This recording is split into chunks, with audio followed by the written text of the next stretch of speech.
didn't really have much opportunity to create a engaging class that would have pulled Johnny in. He didn't seem like either.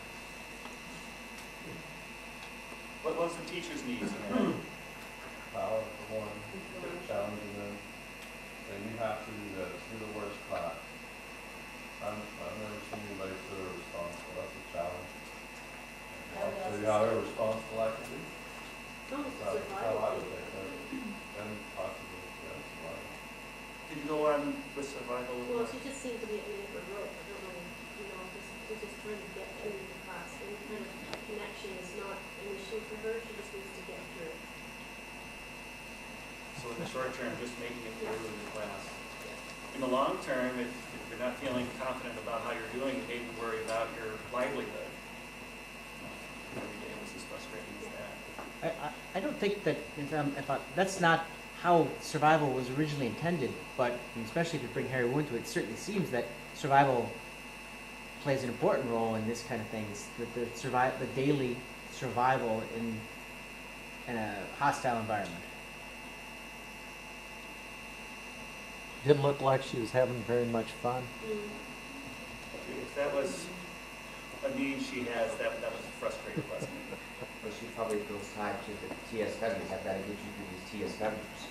And so the fun of teaching was taken out by telling her you have to get through these TSWs. So it has to do with power in that sense as well, that she doesn't have the power to do what she wants in her class because she's been told you have to get through these things. And so she doesn't feel free to experiment. She doesn't feel free to do things because she's got this, I've got to get you through these things in that sense.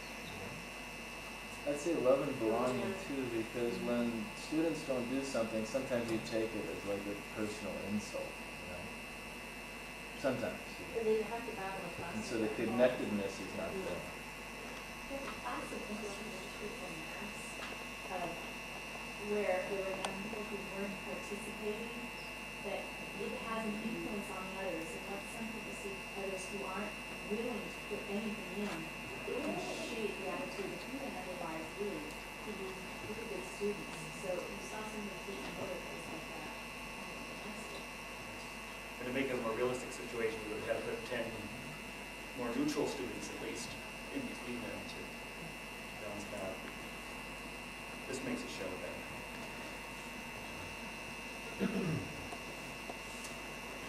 So in terms of thinking about safety netting and supporting the students, what can the teacher do to have their needs met? And Joe pointed out that on occasion a teacher will feel a personal attack by a student behavior. But if we think in terms of the students behaving that way because they have their own needs, then it's, I think, easier to remove that idea that it's something personal. They're acting that way because of me. They're acting that way not because of me, but because of a need that is not being met. What if you have a situation where you know that there's issues with the kid that are separate from school, that are causing the behavior? I mean, how do you deal with that inside of the classroom situation? Well, there's a lot of baggage that comes through with every kid. Yeah. And I guess it becomes an issue if it's getting in the way of what they're doing. In a lot of inner city schools that are experiencing success with students who come from very difficult backgrounds, they're finding that those teachers who can really develop strong relationships and have a lot of structure can get around a lot of that baggage and have academic success in the classroom. And there's numerous examples of success with kids that you just wouldn't think you'd get success with. And the teachers are able to manage that because of the approach they take.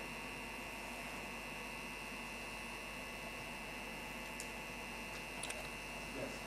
On the other side of it, we really don't have a population that has a sort of receiving nurses, but we do have a population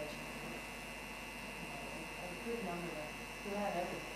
I mean, they have everything, and they're not, you know, they're not necessarily connecting success and work the same way that our culture has connected it for us. You know, their success experience is of a different sort.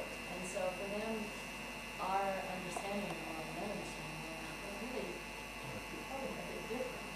And sometimes it's quite difficult to motivate someone who has everything.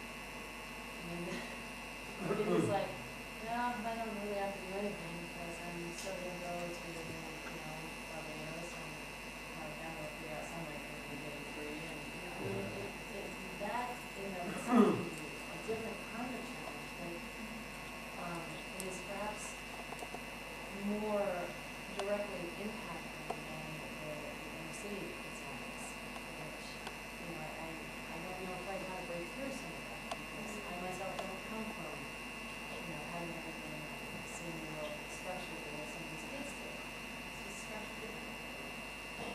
By the way, Mr. Doctor, some of our children from these families misinterpret what their parents pay for.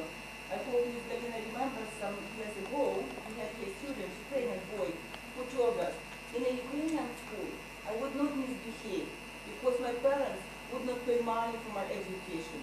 But here in the school, I will behave as I want because my parents pay money that I can behave as I want to behave. It was very difficult to explain to the boy what his parents pay money for. Not to let him do anything he wants, but to get this kind of education. I've experienced that recently myself. The parents thought they were really paying for grades. Oh my God. They pay the wrong Yeah, even tuition. now, many years, maybe 10 years have passed from that time, but even now, this year, I see some students who still think their parents pay for them just to have fun here. I think that from my experience, the Native American reservation that I taught on in the States, I see some issues with these kids that those kids are also dealing with for different reasons, and that is parent abandonment. Their parents are not there for totally different reasons than the Native American kids are experiencing. Either way, it's abandonment. The parents have abandoned them. They're, you know, paying someone to take care of them, someone to feed them, they give them money so they don't bother them. But these Personal driveway. yes, Yeah. but these kids are abandoned. There's not all of them, but there are kids here who are abandoned by their parents. So I think that's a great parallel. They're missing love and belonging with their parents. The poverty students are, and in many ways these wealthy students are, whose parents are off doing other things and not giving them their attention. So maybe there's a lot of similarities with that. Just a question, and I'm assuming, you know, we're positioning for how to approach safety netting.